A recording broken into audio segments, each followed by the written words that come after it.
నమస్తే. మియాపూర్ డివిజన్ కోసం ఈ రోజు నేను మళ్ళీ మీ ముందుకు వచ్చిన. మియాపూర్ డివిజనే ఎందుకు నేను తీసుకుంటున్నానంటే, మియాపూర్ డివిజన్ లో జరిగిన అన్యాయం ఇంకా సాల్వ్ అవ్వలేదు. ఇప్పటి వరకు కూడా ప్రతిసాట రోడ్డు పక్కన బ్రతికేటోడికి, కష్టపడి జీవించేటోడికి మేము ఇది చేసినాం అది చేసినాం, వాడిని కూలి కొట్టేసినాం, గవర్నమెంట్ భూముల కబ్జాలు ఉండేటివి కాపాడినామని చెప్పే రంగనాథ్ సార్ గారికి నేను మళ్ళీ చెప్తున్నా, ఇప్పటికీ నేను చెప్తున్నా, 100 సర్వే నెంబర్ ఇప్పటి వరకు కూడా దాంట్లో కొన్ని వేల కోట్లు కబ్జాలు పాదై ఉన్నాయి. ఉదాహరణ మీకు ఒకటే నేను చెప్పగలుగుతున్నాను. ప్రజావాణి కూడా ఇచ్చిన ప్రతిసారి మీకు చెప్తున్నా, నేను 50 కోట్ల ఆస్తి విలువ కదే భూములు 100 సర్వే నెంబర్ 1010 కూడా ఇప్పటికీ ఈ భూమి నాది అని చెప్పేసి ప్రభుత్వాన్ని మోసం చేస్తూ, గవర్నమెంట్ జాగ్రత్త ఉంటూ ప్రజలను మోసం చేస్తూ, ఒకప్పుడు పూట గడవని వ్యక్తులు కూడా ఈరోజు వేల కోట్లు సంపాదిస్తూ కిరాయికి ఇచ్చుకుంటూ బతుకుతున్నారు. వీటికి సంబంధించి అన్ని నేను మీకు గవర్నమెంట్కి అప్పచెప్పడం జరిగింది. 49 సర్వే నెంబర్ కూడా బ్రతికేటోడికి ఏమో కూలగొట్టేసినారు, కష్టపడి బ్రతికేటోడు గవర్నమెంట్ భూములు ఉన్నాడని చెప్పేసి కూలగొట్టేసినారు. అదే గవర్నమెంట్ భూమిలో కార్మికుల సంఘం అంటూ కూర్చున్నారు, కొంతమంది ప్లాట్ చేసి అమ్ముకుంటున్నారు, కొంతమంది పెద్ద పెద్ద హోటల్ కట్టుకొని రెంట్కి ఇచ్చుకుంటూ బ్రతుకుతున్నారు. వాళ్ళ కాడ డబ్బు ఉంది, పదవి ఉంది, అధికారం ఉందని చెప్పేసి ఒకే రోజు టేక్ తెచ్చుకొని గవర్నమెంట్ను కూడా తలకిందు చేసి హాయిగా జీవిస్తున్నారు.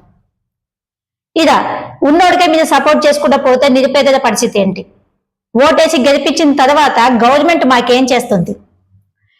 ఈరోజు గత ప్రభుత్వంలో కూడా మేము తెలంగాణ వస్తే మా జీవితాలు బాగుంటాయని చెప్పేసి మా దాంట్లో కొన్ని వేల మంది ప్రాణాలు తెగించి పోరాడిన తర్వాత, తెలంగాణ తెచ్చుకున్న తర్వాత ఆ కుటుంబాలే బాగుపడ్డాయి. నెక్స్ట్ ఇప్పుడు గవర్నమెంట్ మార్చిన తర్వాత మా జీవితాలు బాగుంటాయి అనుకుంటే ఇప్పుడు ఎవరి కుటుంబాలు బాగుపడుతున్నాయి? ఎవరైతే దొంగలు ఉన్నారో వాళ్ళని పక్కన పెట్టుకుంటున్నారు. 2 సంవత్సరాలు అయిపోయినా కూడా కష్టపడి జీవించి న్యాయం కోసం పోరాడే మా దాంట్లోకి ఎందుకు న్యాయం జరగడం లేదు? మా పైన ఎందుకు దాడులు? మా పైన ఎందుకు అక్రమ కేసులు? మేము ఎందుకు ఇంక శిక్షలు అనుభవించాలి? మీరే సమాధానం చెప్పండి. ప్రజల ముందు ప్రతిదీ పెడుతున్నాను, ప్రజల తీర్పునివ్వాలి. మియాపూర్ డివిజన్ లో కొన్ని బస్తీలు ఉన్నాయి, ఆ బస్తీ వాసులు కూడా నేను మళ్ళీ చెప్తున్నాను. ఈ సంగీతక్క మీకు తెలిసిందే, మీకోసం పోరాడిన వ్యక్తే. ఈ సంగీతక్క మీద 2-3 లేడీస్ ను వాడుకుంటున్నారు నాయకులు.